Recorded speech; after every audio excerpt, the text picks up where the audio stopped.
In today's video, I'm going to teach you how to BitLocker on Windows 10.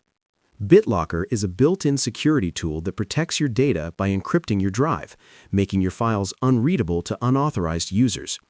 First, click on the Start menu in the bottom left corner of your screen.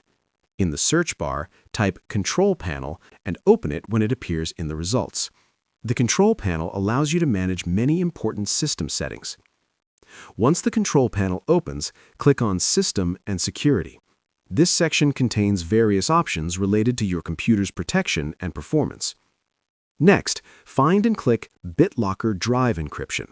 This will take you to a page where you can manage encryption settings for your computer's drives. Now, locate the drive you want to encrypt. For most people, this will be the C drive, which is where the operating system is installed. Next to the drive, click Turn on BitLocker. Windows will now guide you through the setup process. You'll need to choose how you want to unlock your drive. Typically, you can use a password or another authentication method depending on your system configuration. After choosing your unlock method, Windows will ask you to back up your recovery key.